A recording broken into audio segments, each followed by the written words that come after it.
Dawson's Rambles. Hey YouTube, Dawson Ryder here. Last week I took out the top 5 things I want to see out of the upcoming Power Rangers Dino Fury series, and now I'm taking a look at the top 5 things I do not want to see. As always, feel free to leave yours down in the comments of things you want to see or don't want to see. Always enjoy seeing people's different opinions. Number 5 is basically the clone of my number 5 on my wants list, but I do not want to see another attempt at recreating Vulcan's skull. I don't want to see the stupid music they use to try to signal that this is Vulcan's skull. If you're gonna have comedic characters, let's make them something different. Let's give them more of a broader range of humor. If you can't think of comedic characters, you don't have to have them. Maybe integrate the humor into the cast of Rangers.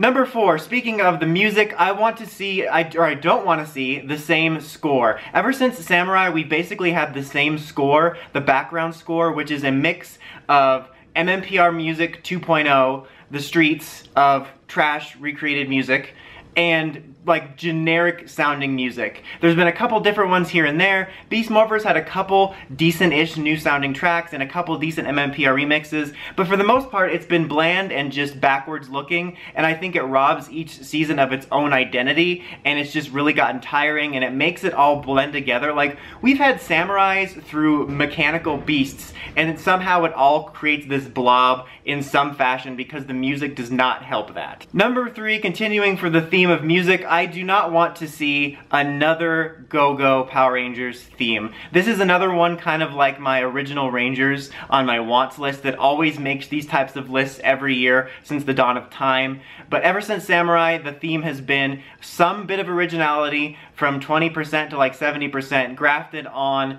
to the Go-Go Power Rangers theme. I get the Go-Go Power Rangers is iconic, but we went so many years without having Go-Go Power Rangers. Like, the words Go and Power Rangers are almost always in it, except for stuff like Dino Thunder. But we went so many years without having it basically just be Go-Go Power Rangers. And again, same point as I had with the score. I think it robs each season of its own identity and is so backwards looking, and it just goes a long way of making me feel like this is its own show and we're not just trying to recreate the past. And it just makes it boring, quite frankly. If you have a playlist on your phone or your, you know, iPod or whatever of Power Rangers themes, whenever I'm listening to it, I'm like, you get exhausted when you get to Samurai because it's just a decade of the same stuff. So I would just love to have an original theme for once. Please, at some point in the next decade of PR, just one, no more Go-Go, please, Go-Go away. Number 2, I would like to not see as heavy-handed of morals. And this is like a tricky subject because a lot of people always say, well, morals are always a part of it. And I'm never a fan of the argument of just because something's always been done that way isn't a good reason to keep doing it. But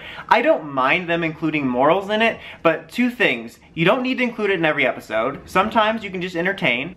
There's no harm in just entertaining sometimes. But when you do it, I think they need to be less heavy-handed and less outdated. So many of them feel like they're ripped straight from the 90s, and they need to update it, and they need to integrate it better. I've mentioned this before, but moral lessons in PR episodes feel like the kids show version of when regular shows will try to include political messages, and I don't mind either, but I think both are more successful if you integrate it into the show where you don't know you're being taught something. I think it's more successful because it doesn't take you out of the moment, and I think you have a better chance of changing someone's mind when they don't feel like they're being preached to. I think that goes a long way, and I also feel that the way they do it now really talks down to the audience and stops them from broadening their range of audience. And I don't just mean like the adult fans, I mean within kids. They're only basically targeting like 5 to 7-year-olds, and if they aged up the dialogue and the way the lessons were taught, they could be getting a wider age range of like 5 to like 12 and 13, even if the 12 and 13-year-olds won't admit. That was the type of fans I think us older fans are. We grew up with it because I think the way that they taught lessons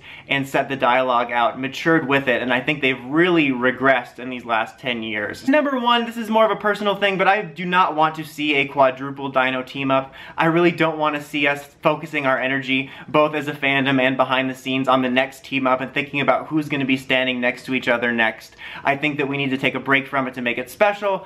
That being said, like in my wants video, I talked about how I wouldn't mind it being set on the Dino Charge Earth. I wouldn't mind some small connections, but I just don't want to see another team-up where we're trying to get people from MMPR or past seasons.